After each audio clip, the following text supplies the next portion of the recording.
Smooth 90.5 FM WGSJ BC Radio. We are live here.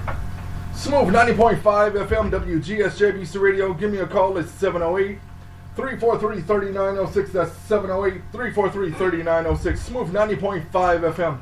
We have Reverend Sabrina Perrin here. She'll be coming on in a few minutes. We'll be talking about her wonderful play. And if you have any questions, you know what time it is.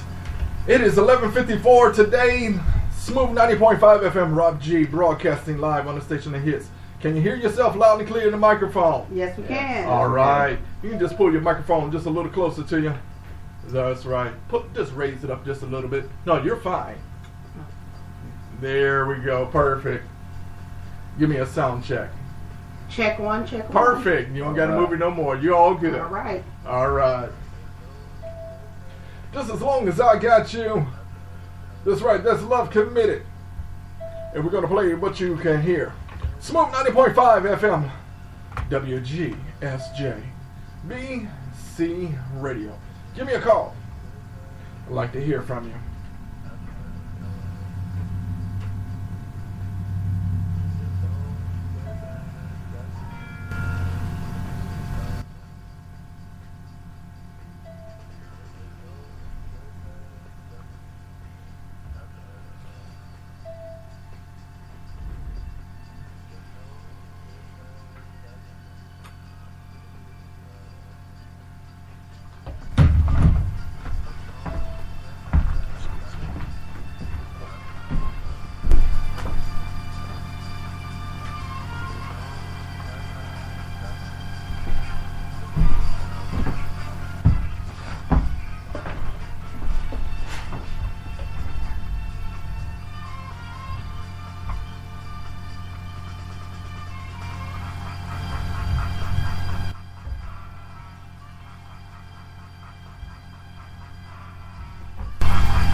Smooth 90.5 FM WGSJ BC Radio.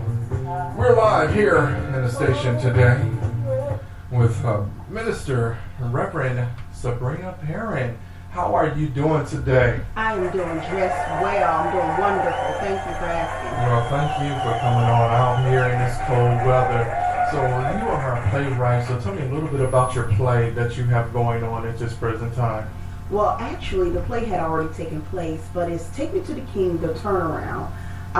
The play is actually going to be broadcast on Channel 9 in Ohio. The play is a play about four friends who've grown up in the streets of Chicago and grown up in the projects. And we know sometimes in the projects, during the times, it gets a little rough. You see some things you may not want your children to see. But while growing up, they four friends, Stacy, Carol, Jasmine, they've had a hard life, but now fast forwarding to the century of now, it's a modern day twist that Christ was born today. Okay. And everyone is out looking and purchasing things to bring before the king's feet. But there's one of the characters by the name of Stacy Spraggs.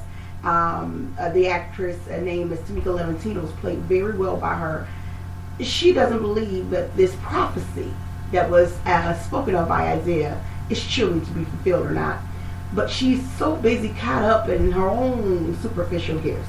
And her own superficial, having a big house, you know how they go, with the big house, the best cars. And sometimes we as believers have to realize that although we're waiting on his second coming, as Christians we believe that, we still need to wait with anticipation. We need to wait, waiting to bring before the King our best gifts, our best offerings.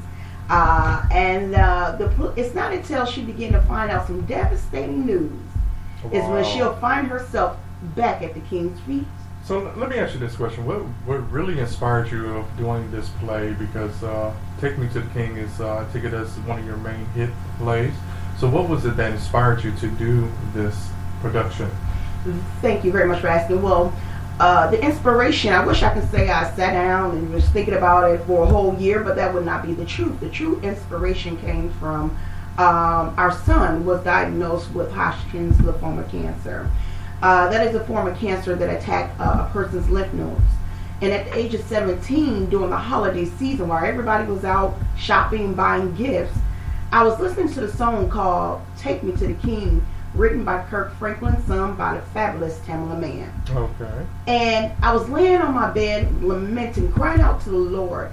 And the Lord said, "Sabrina, I see where you are. I see your pain. I see your hurt. But you can't stay there. Get to the King." And from that moment, that evening, I would get up and write. Go to sleep when he told me to go to sleep, when the Lord told me to, and get back up and begin back writing. So I was inspired from the pain that came from our son being diagnosed with Hodgkin's lymphoma cancer. Can you explain to us what is the effect of the disease? How does it affect the body? And a lot of my listeners are not familiar with that. So give us a little idea. And how did it affect you at that time when you found out?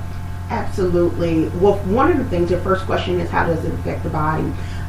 It happens at various ages. Most of the time it happens in the child's teens, between the age of 13 and 17. And then later on in life, a lot of people may be diagnosed with this form of cancer at the age of 55 to 65 years of age. So there is a time usually when this form of cancer attacks. And what happens is with my son, it hits the lymph nodes. We know we have throughout our bodies, there are different nodules and lymph nodes that we have. Well, this form of cancer sometimes is related to or in the same category somehow with leukemia, although they're not exactly the same, but it deals with the blood. And it attacks his body. And at the time, he was not only diagnosed not once, but twice.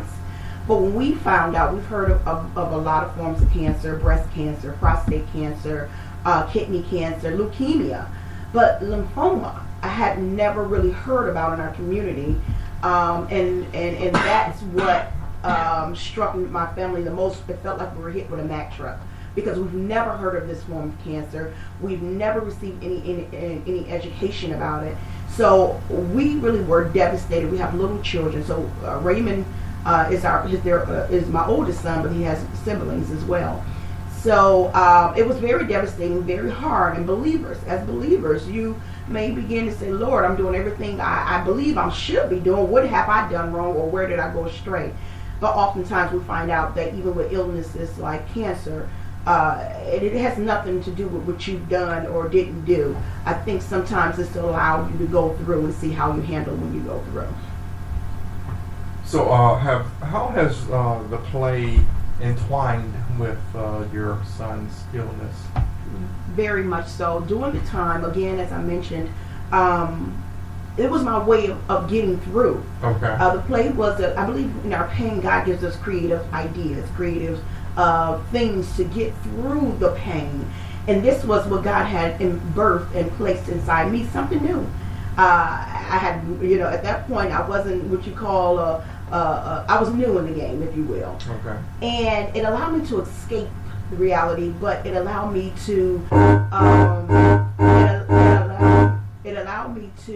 not only escape momentarily, but allowed me to just really focus in what was really important in our lives, and that was our faith, our Christianity. The fact that we know that this is only temporarily, that this too shall pass. And this year, Raymond danced for the first time in the play. So it was wonderful to see him play. It was wonderful to see him move, and he would just move effortlessly.